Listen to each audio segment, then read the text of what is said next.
You for joining in this cooperative venture of exploring and reflecting on the Jesus's seven last words from the cross. I know each week, as I've read the chapter in Cross Shattered Christ, I've been touched again by the need to want to go deeper. What is here? Hauerwas typically writes just a few pages because these were meditations as a part of a Good Friday service. And he often comes up with ideas that are certainly different or new from my faith tradition. Today, the third word with Jesus at the cross, woman, behold your son. To John, he says, behold your mother. It's a powerful, it's a potent scene. It's got Gospel of John, I think, written all over it. But it's and it kind of got me. It got me. It's not forensic. That's for sure. That is for sure. I'm just wondering, first, from the reading so far, how are you doing? That might help some of the folks who tune in who are saying, well, I'm working on this, but I'm not quite there, or I need more time. Today could be our shortest conversation, or it could be our longest conversation. And I guess I'll lean towards the short so we can work on that. But so far, prior thoughts, previous and other interpretations the first couple of weeks, how are you? Good. His writing is it's not long, so there's you're not going to spend a long time reading it, but I did catch myself having to reread some passages to make sure I understood where he was going with things, because he does lean more towards the poetic instead of I'm not sure, more precise, I guess. Would be the more mystical then. Yeah. I can relate to that experience. For me, and this is probably boiling it down too much, I see the first word as the Father forgive, the forgiveness of God. Where last week, to the thief on the cross, the sense of being present with Christ or in Christ with God. Those are just very meaningful. The Mary piece, I have to say that probably my earlier interpretations of this probably were sentimental. They probably were more, this is a sign of how much Jesus thinks about his mother. But then, they do this terrible thing to you in seminary where you have to actually pay attention to the words. Yeah. And, he calls her a woman, and he's called her woman in Cana instead of mom. And he's used that same word to address the woman at the well, to some other women along the way. And so it's like, gee, what's going on here? This is not ideally a text for Mother's Day. No. Or maybe it is. No. And I think it's one that I lack a deep understanding of Mary, and the more I learn, the more I know I don't know, because I didn't grow up, and I've read remarkably little on her, and I don't think I have enough of a vision for the importance of her role. So I appreciated this chapter. Somewhere along the way, I thought over the years, I guess the word for me that came was the word, particularly as Baptist type folks who say we believe and read the Bible, but don't always, or we read it in little snippets. We let the little verse numbers get in the way of what does the whole word, mean. Right. I realized I needed a course correction. One of the other books that I'm reading right now that are seven last words is Fleming Rutledge's book on the seven last words. And she really caught me. She starts out by saying it's good and meaningful aspiration for us to think about taking care of our parents. But what she writes is, in the depth and intention of John's gospel, something more is at stake here. Good Friday is not the first Mother's Day. And that was helpful to me.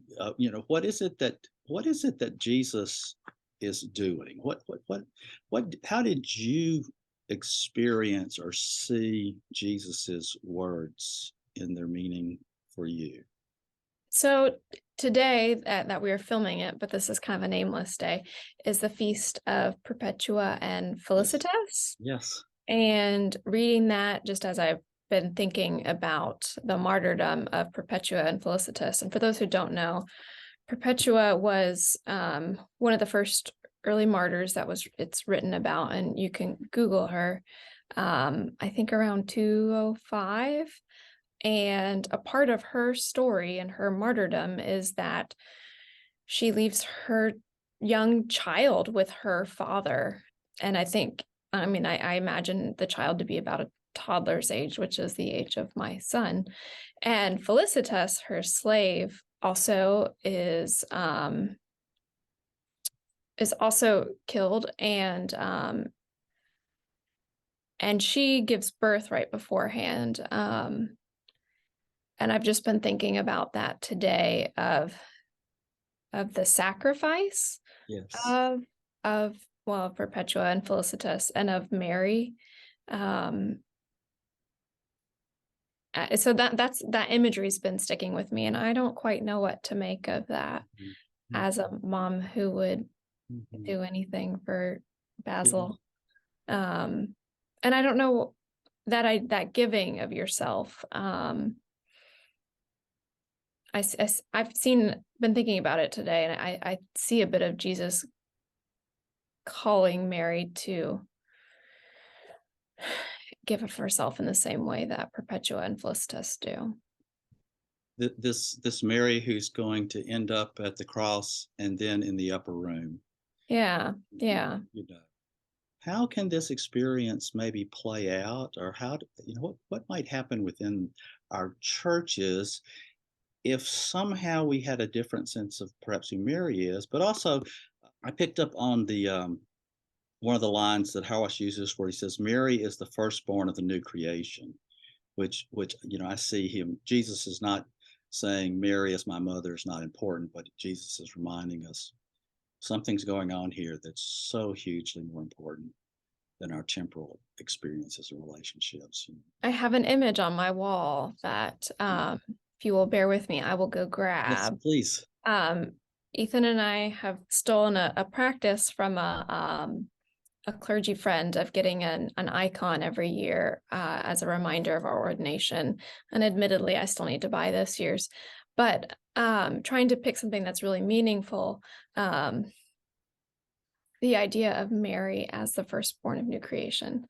Hold on one second and I'll Thank you grab very it. much. We'll see if this works. It's just I can see it. And so Oh, this yes. is by Scott the painter, and there is a different version by sisters, I don't remember what, but what I love about this is the circles around Mary's belly, and it's a reminder of the humanity of Christ, of the hope of that she grew, and I think Mary's role in bringing about new creation, which is just really powerful.